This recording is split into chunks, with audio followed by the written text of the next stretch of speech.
Outlaw, Macho, Drive-In. 2007 basically just changed it, and they didn't really know what to do with them. So that's when they started adding in like SmackDown as their partnership. That way they could use the tag Yeah. titles. Which, side note story, as people know, we're all Miz and Morrison fans. We all What? especially love Miz. Mohammed is wearing a Miz T-shirt at the moment. This is the company that Just made me at love random. the Yeah. Miz. Um, I didn't care for the Miz when he was first brought in, but then his interactions with Morrison in their Ooh, Raw. pursuit to win the ECW title was great. They started doing those segments backstage. They eventually won the SmackDown tag titles, which are now the Raw tag titles, and brought them to ECW. Um, and honestly, they did more with those belts than SmackDown was doing at the time. Yeah. Um, Punk, he was Heyman's clay that he was trying to mold when ECW first launched.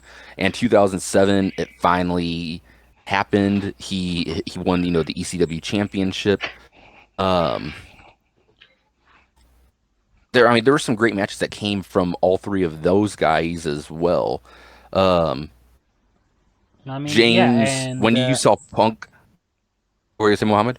I was just gonna say, like, CM Punk versus John Morrison for the title. When they started it out, it felt Yes, like that. I think that's the point where you felt, okay, this is a new ECW altogether. exactly. This is something special. This is something that's different. It's not like Yes. it's not a phoenix rising out. It's like a completely new creature altogether. Yes. And Punk fit, as we talked about last week, Punk would have fit in with regular ECW. Um, but James, like you were a fan of Punk when he was in Ring of Honor. When you got the news that he was going to be on ECW in 2006, like what was your initial thoughts? Funny, I saw him in Ring of Honor after he debuted. I just heard things about him. Okay. Yeah, and reading. I heard him in TNA and Ring of Honor, and like, oh, he's this big, the next big thing, and blah blah blah, and when he's gonna debut and stuff. So when I saw him, I'm like, okay, cool. I, didn't get it, but when you meet a wrestler for the first time, it takes time for him to actually grow on you Pepsi and stuff Man. like that. Yeah, and no, I thought it was great, but y'all, Miz, uh, Fakers. Miz fan day one because he had the natural heel thing because he's from reality TV. He looked like a D bag. He acted like a D bag. How can you not like the Miz when he first started? Yeah, so Eh, that's why Mohammed and I are like, hey, that's why we love Pat McAfee so much. exactly. And I have a thing with him, but hey, I don't have to love everybody here. but no, it was great and it was a good match. And I have to agree that Miz and Morrison was an yeah. interesting tag team, but they made it work, and they It used the douchebaggery to be who they The are and stuff. it the it worked also because they were great friends in real life because they came into the company about the same time as like Ziggler, Cardona, like all those guys that were brought in at the same time. So they had a camaraderie. Putting them together on TV was a natural fit, especially for their characters. Because Miz, was coming off the Real World. Morrison was coming off of Eminem a year earlier. So those two characters meshed well together. yeah, See, here's the and mean thing the about odd. Morrison. Okay, go ahead. No, No, I was just gonna say the odd couple approach to starting it off was actually what sold Yes. me on them.